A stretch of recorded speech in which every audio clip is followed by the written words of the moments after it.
Olá, olá, olá! Sejam muito bem-vindos ao Unicap Talks, um podcast que conecta você, paciente, aos melhores especialistas da área da saúde. Eu sou a Cleiviana, cirurgião de cabeça e pescoço, e aqui ao meu lado o Dr. Daniel Hortelado, também cirurgião de cabeça e pescoço. Como sempre, estamos aqui. Estamos de volta. Vamos falar sobre o que hoje, Acley? Episódio 31. 30, 31 e 32. 31 e 32 a gente vai gravar na sequência. Hoje vamos dividir em dois episódios um assunto, que é um assunto que a gente ainda não falou aqui.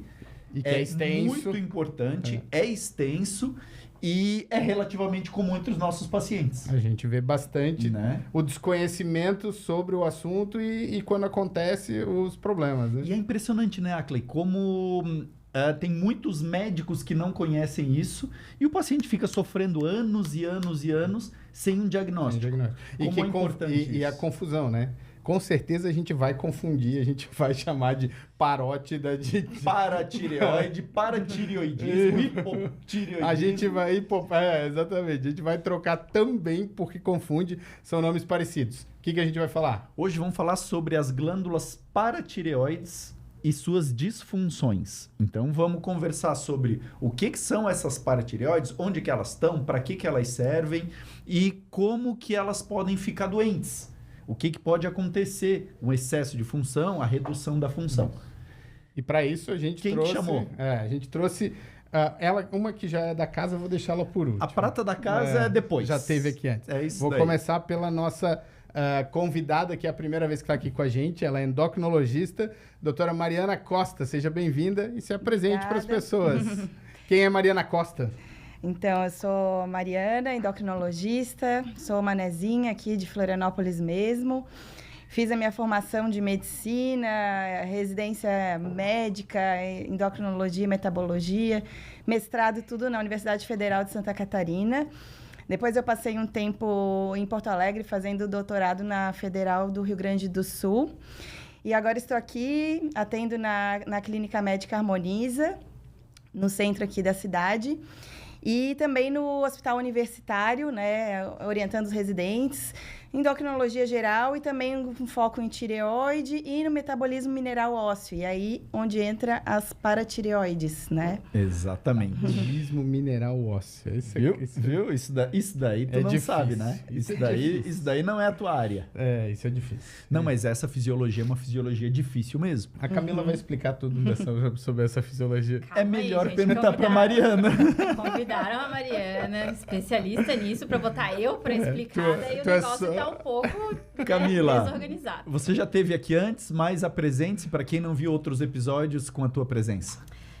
Então, muito obrigada novamente pelo convite, né? Já participei de alguns episódios aqui do podcast, falando sobre como outros se temas. Fosse convite, né? Deixa eu esclarecer isso, tá? Eu sou informada que eu tenho que comparecer aqui. Não é uma escolha, então convite talvez não seja a melhor palavra, mas vamos fingir Convocação. Vamos fingir que as coisas aqui são feitas de forma harmoniosa, né? Mas meu nome é Camila, sou cirurgiã de cabeça e pescoço, faço parte do grupo Unicap, né? Junto com os meninos aqui, com esses meninos. Meninos. Eles gostam de ser chamados de meninos. Menino. A gente trabalha junto na clínica Unicap e opera junto quase todo dia, assim, né? Então a gente se vê mais do que a gente vê muito familiar por aí, né? Às vezes isso é ótimo. Vocês são mais legal que muito familiar. A gente escolheu, na maior parte das vezes, estar com essas pessoas. Então, muito obrigada, gente, pelo convite. E por um assunto que eu gosto bastante, assim. Isso é verdade. Né? Não tinha outro nome para chamar quando eu pensei em paratireoide. É nossa referência na clínica em paratireoide, é a Camila. Então... Isso para o bem e para o mal, né? Então, quando ninguém quer, também é para mim que veio o caso mais chatinho. Mas vamos começar, então. Eu acho que vamos começar com a Camila, porque eu tô olhando aqui no nosso roteiro, o metabolismo ósseo é sacanagem a gente deixar para ela.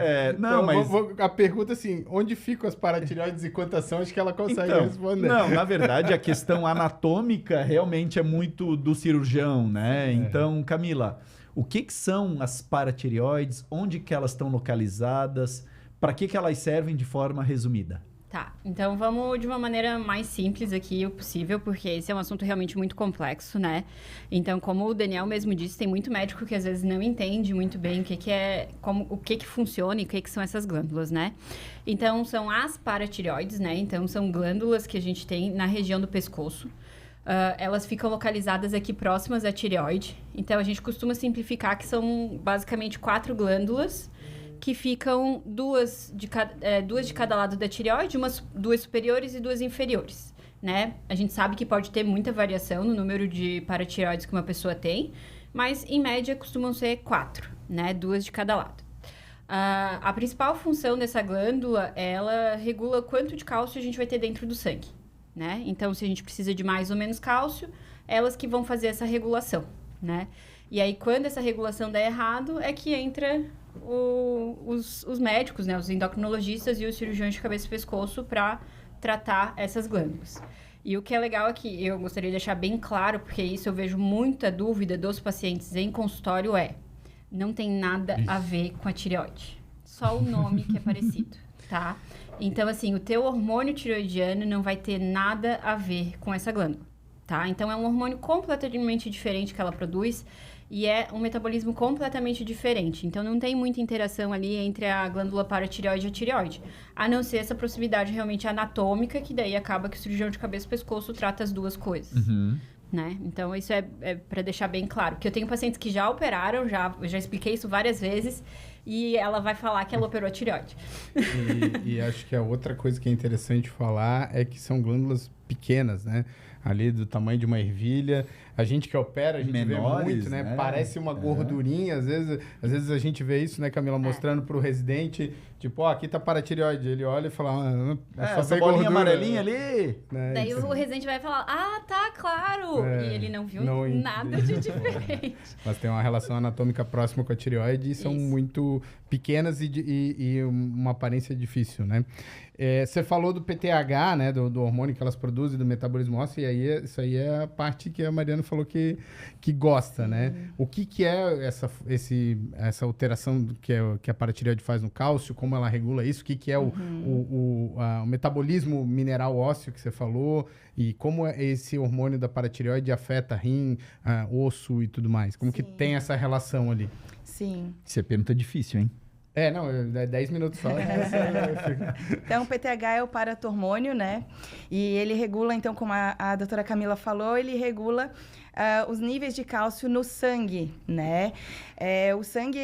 O cálcio, ele é imprescindível para a vida, né? Para a condução neuronal, para a contração muscular. Então, lembrando que o próprio coração é um músculo, então ele depende de níveis ótimos de cálcio circulantes para o adequado funcionamento também. Então, assim, ele tem um intervalo estreito para estar circulante ali no sangue, né? Não pode ter a mais nem a menos. Se está fora ali daquele intervalo do laboratório, provavelmente alguma coisa ou foi erro laboratorial, que é bem comum, né? Em geral, a gente repete, né? Não é só com um exame que a gente vai tomar a conduta. Mas se estiver fora daquele range ali, daquele intervalo, provavelmente algo está acontecendo de diferente, tá? E isso já pode impactar no funcionamento do coração, na condição nervosa, enfim. Não é interessante para o corpo. E aí que entra as paratireoides com o paratormônio. Então, o paratormônio é como se fosse um sinal para outros órgãos otimizarem e colocarem esse cálcio ou tirarem esse excesso de cálcio no sangue, né? Então, ela vai mandar sinais para o rim para diminuir ali a perda de cálcio pela urina, né? Para segurar ali no sangue. Ou até mesmo em detrimento da força dos ossos, né? Vai tirar dos ossos para manter os níveis adequados no sangue, né? E aí isso pode ser tanto prejudicial, principalmente para os rins, né? Às vezes esse excesso de excreção de cálcio nos rins pode levar a até pedras nos rins, calcificação renal, e também pode prejudicar os ossos, porque se isso for de uma forma inadequada, inapropriada, né? Pode enfraquecer os ossos, falando de uma forma bem geral. E depois a gente vai aprofundar em cada uma dessas questões. Essa fisiologia é muito difícil, né? Então, essa fisiologia tem uma série de interações, rim, intestino, Sim. osso, sangue, Então, realmente A é bem vitamina D difícil. também, né? Ela é ativada pelo paratormônio, né? Então, ela também, o paratormônio e a vitamina D, eles fazem parte desse sistema de comunicação, né? Falando de uma forma geral, assim, que é como um órgão acaba se comunicando com o outro através desses sinais, né? Do paratormônio, da vitamina D, para saber ajustar esse cálcio na circulação. Acho que o ponto importante que vocês falaram é a questão do cálcio no sangue, né? Acho que isso é o que torna mais fácil de entender, né? Então, o cálcio vai ser retirado, vai para o rim, vai ser retirado do osso, mas no final das contas tudo isso é feito para manter essa estabilidade do cálcio no sangue, né? Às vezes em detrimento do osso, de um órgão, mas para manter a vida, né? A condução nervosa, o batimento cardíaco. Como quase tudo na endocrinologia é um mecanismo de feedback, né? Ou seja, eu tenho uma compensação, né? Isso aqui elevou demais, o organismo sinaliza para que diminua, né? Então, existe sempre um mecanismo de controle. Sim. E aí, quando a gente perde esse mecanismo de controle, é que a gente entra nas alterações, como mesma coisa na tireoide, né? Claro. A gente tem... e agora começam as confusões, o hipoparatireoidismo, o hipotireoidismo. Então, Camila, que doenças que a gente pode ter na paratireoide? Não necessariamente a doença, mas que grupos de doenças que a gente pode ter?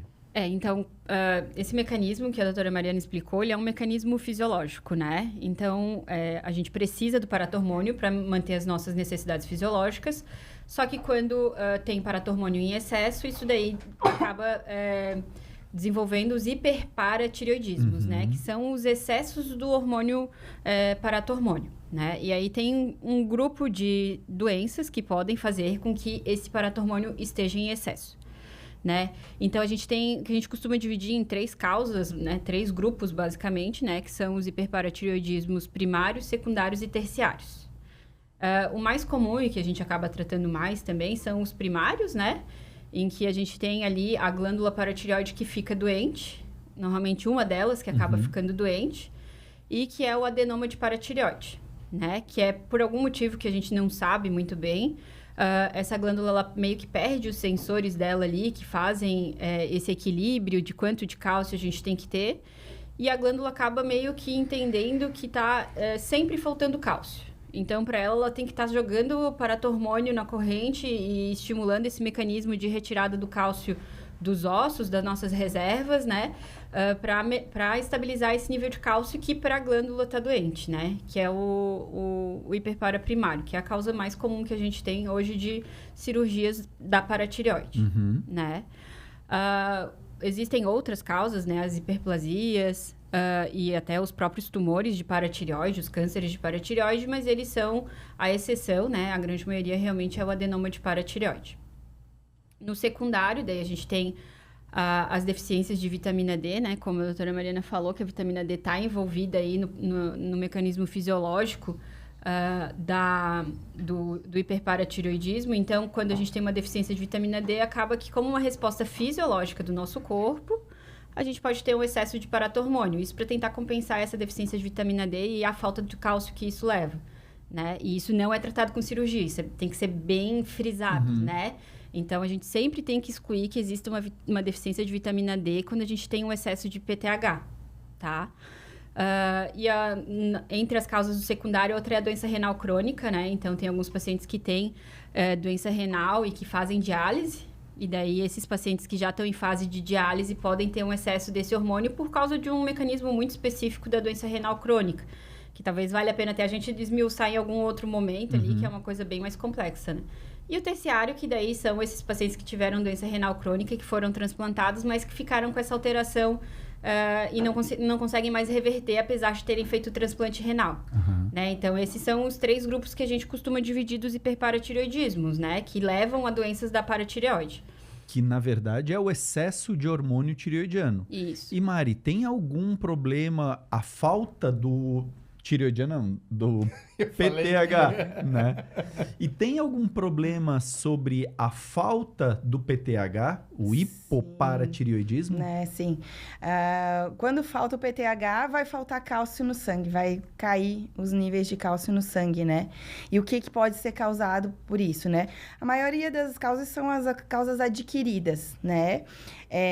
Entre elas a cirurgia ou depósitos de ferro, cobre, doenças granulomatosas, né? Podem ser causas também autoimunes, às vezes já desde a infância, fazendo parte por exemplo, da síndrome poliglandular autoimune, né? Pode ser a genesia, enfim. As mais comuns são as adquiridas, mas também o paciente já pode nascer sem as paratireoides, né? Ou com elas hipotróficas e também não ter essa produção. E aí sim é um grande problema, né? Porque aí manter esses níveis adequados de cálcio se torna um desafio, assim, né?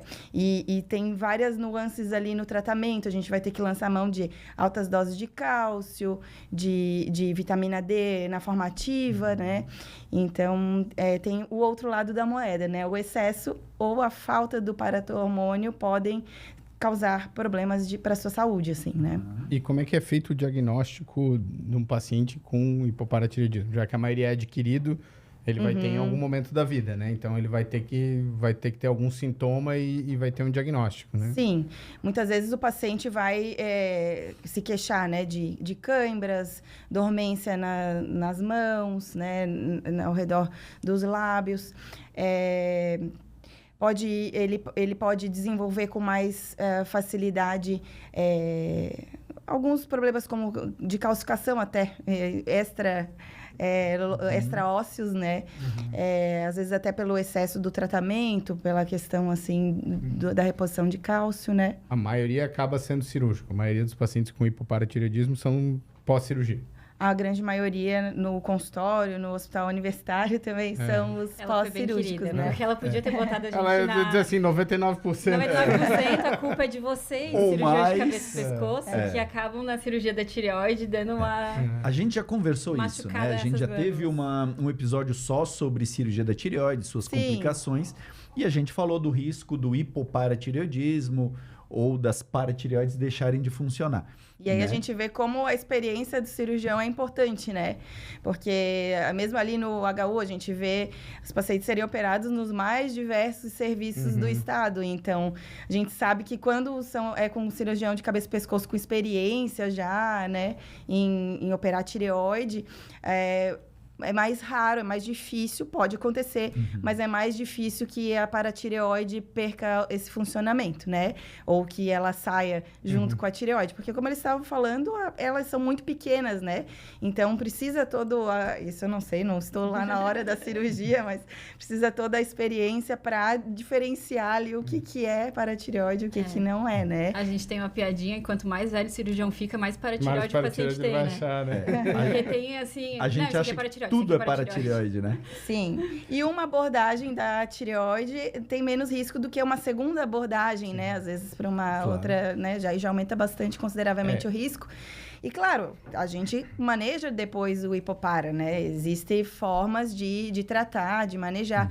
Não é tão simples, mas é possível, né? A gente tem isso no nosso dia a dia, de manejar a consequência adversa, porque provavelmente foi retirado um carcinoma de tireoide, algo que botaria mais em risco a vida do paciente. Enfim, né? Mas antes da gente entrar nesse assunto, eu acho que tem algumas coisas que é importante a gente comentar. A primeira, você falou assim, quanto mais experiente o cirurgião, menor a chance de você encontrar paratireoide na anatopatológica. Acho que isso é uma das coisas que mais deixa a gente frustrado, é quando você faz a cirurgia, vem o anatopatológico e tá lá, uma paratireoide intratireoidiana, né? Que ela estava dentro, não tinha como saber, né? E eu até conversei contigo essa semana, né, Camila, de uma paciente de Graves que eu operei, que estava fazendo uma hipocalcemia severa por hipoparatireoidismo, anatopatológico, nenhuma paratireoide. Então, muitas vezes, foi preservado, foi mantido as paratireoides, foi identificado, mas ela desvascularizou por algum motivo, ela trombosou, ela morreu por outros motivos, e aí acaba entrando no hipoparatireoidismo. E a outra coisa que a gente tem hoje, que graças a Deus é uma tendência, se viu que dá para fazer, são as tireoidectomias parciais, né? Então, paciente com tireoidectomia parcial, você vai preservar as paratireoides do outro lado, né? Então, você não vai evitar o hipoparatireoidismo nesse paciente, né? Mas assim, Camila, eu queria voltar um pouquinho.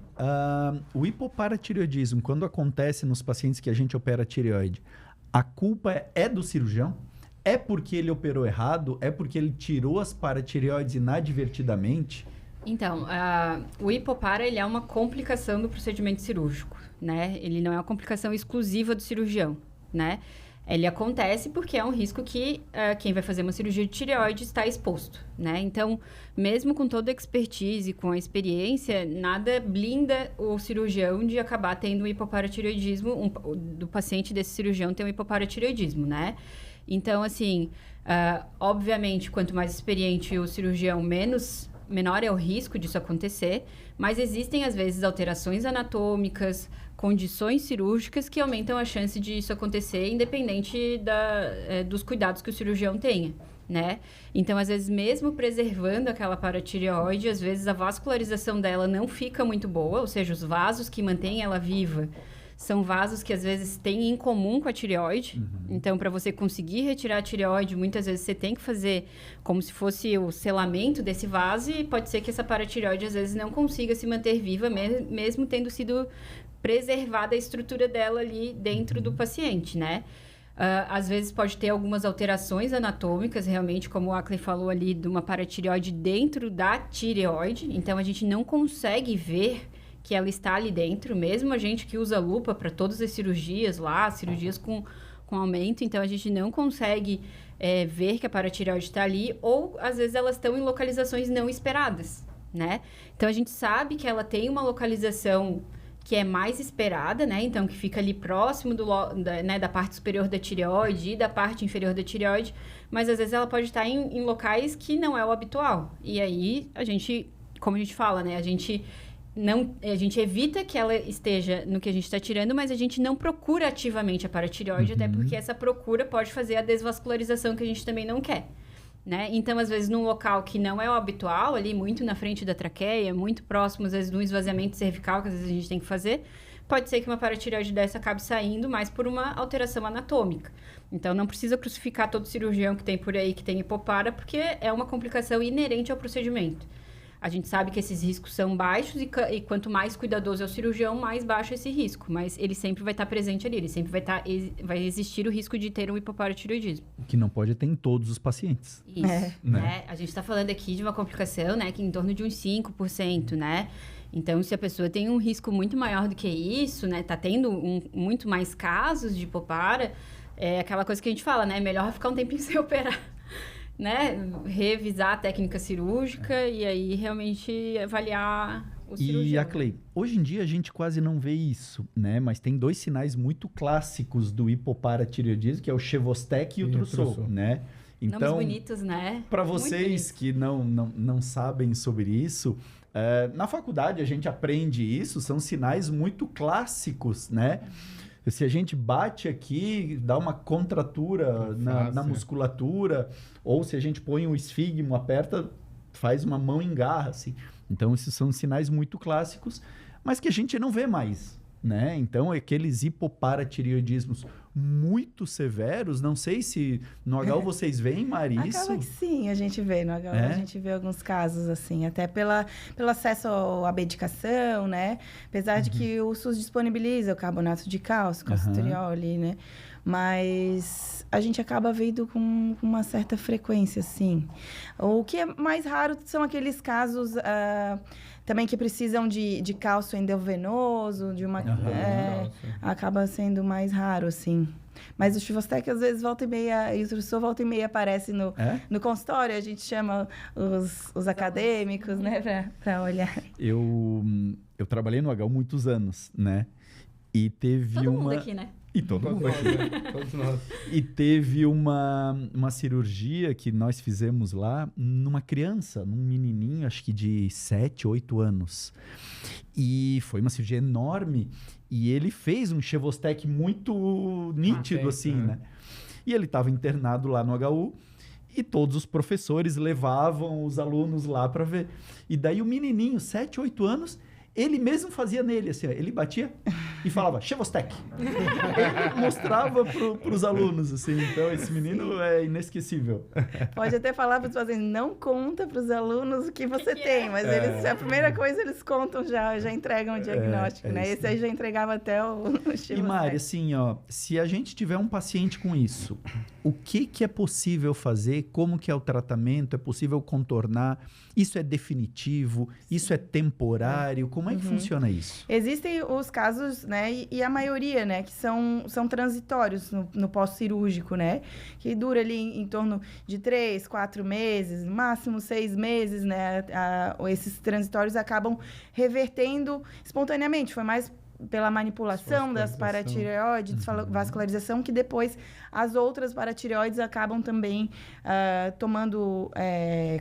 começando a trabalhar também, né? Algumas, às vezes, uma preponderava quanto a outra, e aí, né, nas cirurgias de paratireoide mesmo, né? Quando retiram um adenoma funcionante, depois as outras elas tendem a voltar a trabalhar, né? Então, muitas vezes é transitório. Mas, nesse período, a gente precisa repor o cálcio, precisa repor a vitamina D na forma ativa, né? Que é o calcitriol, que eu estava falando. Não é aquela vitamina D que a gente costuma comprar, né? Quase todo mundo precisa repor, né? Mas é na forma ativa mesmo, porque o PTH, ele age no rim, ativando a vitamina D, né, numa forma que é o que vai atuar no intestino, ajudando na absorção do cálcio, né, que vai agir no osso. Então, o tratamento acaba sendo com base nisso, e aí a gente acaba também titulando para não ter um excesso de cálcio também, porque isso pode ser prejudicial, né? Pode calcificar os rins se a gente dá muito cálcio, né? A gente acaba monitorando também o fósforo, que também não pode ficar excessivo. Então, é um ajuste fino depois, né? Mas é possível a gente monitorar no sangue, na urina, a quantidade de cálcio, de fósforo, né? E fazer um ajuste para ter o mínimo de complicação relacionada a isso, né? E assim, Mari, tu falasse, usa cálcio, usa vitamina D ativada. Se o problema é a falta do PTH, do paratormônio, né? Sim. Como numa cirurgia de tireoide, que a gente repõe hormônio tireoidiano, não dá para repor o PTH? Essa é uma boa pergunta, né? Já há algum tempo que é desenvolvido e já foi até lançado, né, no mercado, principalmente americano, análogos do paratormônio, né? Mas essa secreção e a quantidade contínua, né, que é o desafio, né? Um PTH que dure ali as 24 horas, ou pelo menos dure um tempo hábil para você repor, né? E, em geral, o custo é muito elevado, né? Para ser lançado esse ano uma forma de um PTH promissor nos estudos, né? E provavelmente ficará reservado para os casos mais desafiadores, com mais dificuldade em fazer esse equilíbrio só com o cálcio e o calcitriol, né? Então, a gente está aguardando. Realmente, isso pode ajudar bastante no manejo do hipoparatireoidismo, né? Também tem alguns tu lembra trabalhos... o preço? Não lembro. Muito caro. É muito caro, É né? muito caro. Nos Estados Unidos sei lá, dólar. $1 milhão de Proibitivo, dólares. é proibitivo, né? Nessa linha. Esses E tem dias alguém falou do preço, mas eu não lembro. Mas a Tem tendência é alguns tendo trabalhos sucesso, com né? transplante, né? Eu acho que o pessoal de Minas Gerais está fazendo uns estudos com transplante de paciente renal crônico para paciente com hipoparatireoidismo severo também. Então, Camila, tu sabe disso? Transplante de paratireoide? Então, tudo é possível nessa medicina, né? Cada vez que a gente acha que não tem mais nada para ser inventado, Sim. tem algum louco que acha que vai dar certo. E graças a Deus tem essas pessoas que têm esses pensamentos diferentes aí da linha, que daí às vezes surgem alternativas para essas coisas desafiadoras. Porque o hipopara realmente é muito desafiador, né? Eu acho que, falando aqui por vocês, né? Para mim, a pior complicação da cirurgia de tireoide é o hipopara. né? Então, assim, E é o se que a eu... gente ainda não tem Sem nada dúvida. para ajudar a evitar, né? A gente tem monitor de nervo para diminuir a rouquidão, a gente tem antibiótico para evitar a infecção. E né? assim, a gente é muito metódico e fica ali catando aquelas paratireoides, porque a gente não quer tirar mesmo, porque a gente sabe o quanto desconfortável é para o paciente ter os sintomas do hipopara, né? Que são essas câimbras, esses formigamentos que às vezes podem ser realmente quase que constantes, né? Então, a reposição do cálcio e da vitamina D muitas vezes dá uma boa segurada nos sintomas, né? Tem pacientes que conseguem ficar realmente muito tempo sem sintomas, mas tem alguns que realmente sofrem com o hipopara. E aí surgiu essa linha de pensamento aí de que se é o que falta é paratireoide, então vamos pegar paratireoide de outras pessoas e transplantar igual se transplanta outros órgãos, por exemplo, o rim, né, fígado, que já é feito há bastante tempo. E aí os pacientes com doença renal crônica são pacientes que têm essas paratireoides super bombadas aí, né, que estão até em excesso muitas vezes e que poderiam estar distribuindo para todo mundo, né? E aí usar os princípios dos transplantes, né, de fazer uma compatibilidade ali para poder fazer esse transplante e se essa paratireoide transplantada pegar realmente no paciente, começar a produzir o paratormônio que está faltando. Né? Ainda está numa fase inicial, eles têm alguns casos que já são casos com bom resultado, mas que ainda precisa de um tempo aí para a gente conseguir estudo, mais tempo. ter isso como um protocolo bem definido para poder oferecer como um tratamento padrão para os pacientes, né? Mas é uma outra linha aí para tratar o hipoparatireoidismo. Mas o hipoparatireoidismo é bem desafiador, né? É bem desafiador. E eu vou te falar, a experiência de quem teve transitório é desafiador para o paciente também. Claro que sim. Porque a sensação que você tem é de uma crise de ansiedade. Você não sabe se você está tendo uma crise de ansiedade, você acha que vai morrer, você tem formigamento, é bem estressante para o paciente também, quando é intenso, né? Assim, a maioria a gente tem casos leves, né? Eu acho que isso nem acaba chegando para vocês, porque assim, a maioria dos pacientes pós-operatório vai ter um formigamento, uma coisinha, 15 dias já resolveu, né? Mas aqueles casos de hipopara severo, com que precisa alta dose de cálcio, que precisa calcitriol, realmente para o paciente é muito incomodativo, né? Se eu não me engano, os trabalhos mostram que o principal fator de perda de qualidade de vida em cirurgia de tireoide é o hipoparatireoidismo definitivo, né? É o que a Camila falou, né? O nosso maior temor, né? E para mim é uma das principais indicações da tireoidectomia parcial é prevenir o hipoparatireoidismo. Né? Então... O paciente, antes da cirurgia, a gente fala, não, vai prevenir o hipoparatireoidismo. O paciente, né? Mas eu vou precisar tomar hormônio? É a única pergunta que o paciente faz, assim. E aí eu costumo perder bastante tempo insistindo nessa parte da prevenção do hipoparatireoidismo, sabe? Porque, obviamente, né... Entre médicos, às vezes, não tem um conhecimento sobre isso, o paciente realmente não leva isso como um problema de uma cirurgia de tireoide. Mas é nossa função, né? Explicar para o paciente os riscos da cirurgia e assinalar lá quais são os riscos mais importantes, né? Os que vão trazer maior prejuízo para o paciente. Para mim, o primeiro do pódio aí é o hipoparatireoidismo mesmo. E se a gente tem alguma possibilidade de evitar isso, a gente sempre tem que frisar. E aí a opção de oferecer a tireoidectomia parcial, que tem muito cirurgião que é contra, né? Tem muito cirurgião que fala, para mim parcial não tem benefício, tira tudo de uma vez. E às vezes o paciente vem com esse pensamento, com esse embasamento, às vezes até de alguns familiares. E aí a gente às vezes tem que convencer o paciente de que a parcial realmente, por causa desse negócio que ele não faz ideia do que é a melhor opção. E a Clei, agora eu vou fazer uma pergunta para ti. Nós já temos monitor de nervo para diminuir a chance de lesão do nervo. Nós temos pinças hemostáticas, materiais hemostáticos para diminuir sangramento e diminuir hematoma. E o que a gente tem de tecnologia para prevenir hipoparatireoidismo? Tem alguma coisa?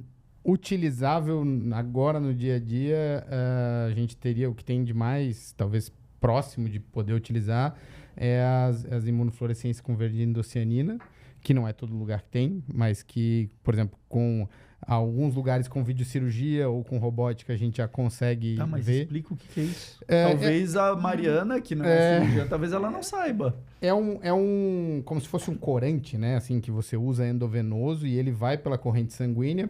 E aí, com um tipo especial de câmera que faz uma captação da fluorescência, você consegue ver aquele corante entrando no vaso, né? Passando no vaso.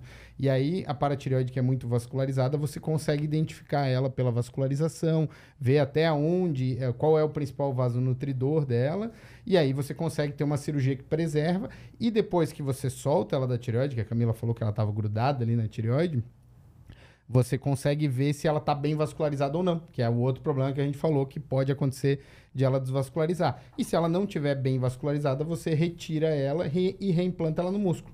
Que às vezes tem melhor resultado até do que você deixar ela ali. Ela morrendo. Mas, exatamente, mal vascularizada, né? E a gente já tem alguns trabalhos, mas aí não prática clínica, com inteligência artificial para cirurgia robótica, identificando a paratireoide, né? Ele mostrando, tipo um GPS, né? Um quadradinho dizendo, ó, tá aqui, você tá operando, mexendo na tireoide, e a tela lá mostrando onde tá a paratireoide, para você evitar... Não chegue perto daqui. Não lese ela, né? Não mexa nela, né? Então, acho que essas duas coisas aí é o que vai ser o nosso monitor de nervo para paratireoide, assim. Também acho. E vai mudar, a hora que isso popularizar, vai mudar muito a maneira de trabalhar. E os trabalhos já mostram uma redução significativa nos sintomas de hipoparatireoidismo pós-operatório, né? Mas a gente só falou de hipoparatireoidismo. Acho que a gente vai dar E um o break. hiperparatireoidismo? A gente vai dar um break de 5 minutos aqui para vocês de uma semana. E vai voltar. Eu acho que eles precisam, assim, porque é muita informação para absorver, né? Precisa ter um tempinho. E Mas, vai assim, voltar para falar de hiperparatireoidismo, que é uma outra doença, é outra coisa. Mas mesmo assim, seja educado e agradeça as nossas convidadas pela presença. Sim, eu vou encerrar o episódio, calma. Ah, bom, eu achei que tu não ia encerrar. Eu só tava me justificando. Achei que tu ia fazer que nem da outra vez que faltou luz. É verdade, a gente não terminou aquele episódio, né? A gente vai finalizar aquele do ultrassom. Mas, Camila, Mariana, obrigado por vocês estarem aqui nesse episódio. E a gente vai contar com vocês agora na continuação pro próximo.